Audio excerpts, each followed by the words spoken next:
Hello, Team Kaibigang Oso. It's week 13 of 52 weeks of sunshine.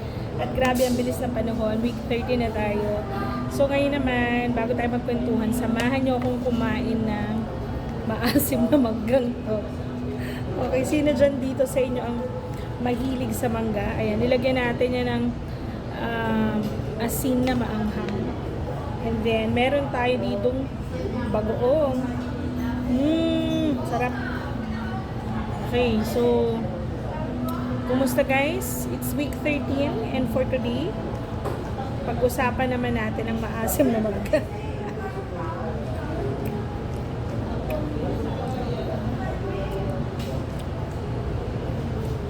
Actually, hindi naman pala siya maasim. Matamis na maasim. Anyway,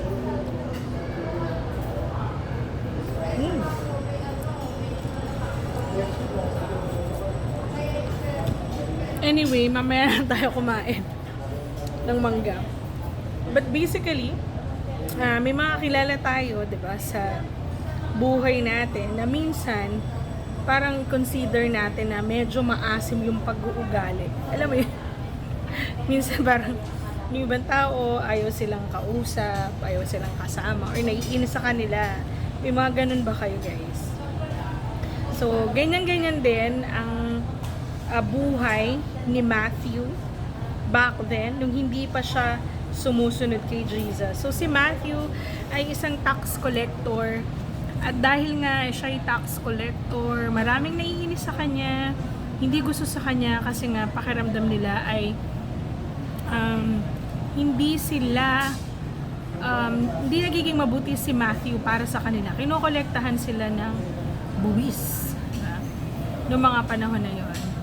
But then, ito talaga yung pinaka-powerful na a very good reminder why Jesus came down, diba?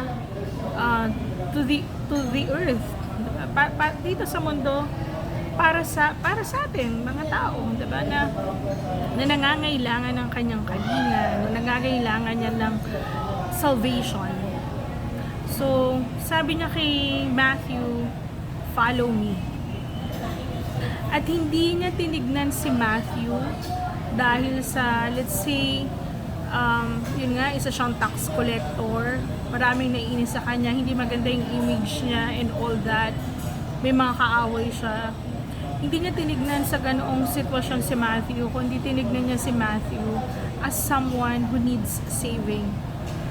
Minsan, yun yung medyo, I am also guilty myself from time to time na we easily judge people from the outside without checking on the inside.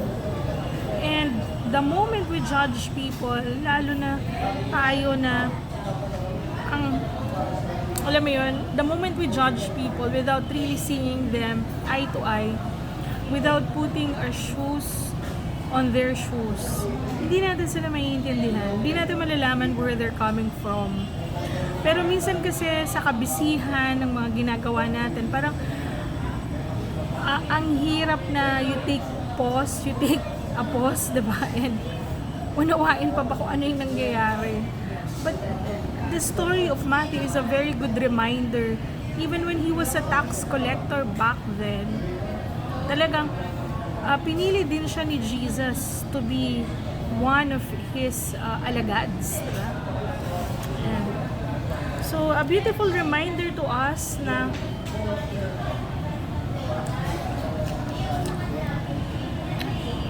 natignan ang mga tao more than what our eyes can see.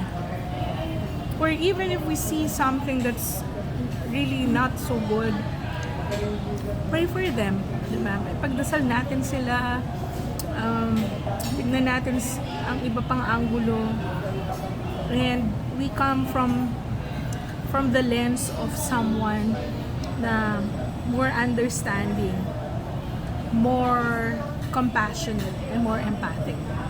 So, ang dami-dami ko namang sinasabi. At it's week 13. So, next week, kita-kita-kits ulit tayo But for now, kumain muna tayo ng mangga. Hindi siya maasim, hindi siya matamis. Saktong-sakto. Dito lang yan sa SM Center. So, see you again next week. Paalam!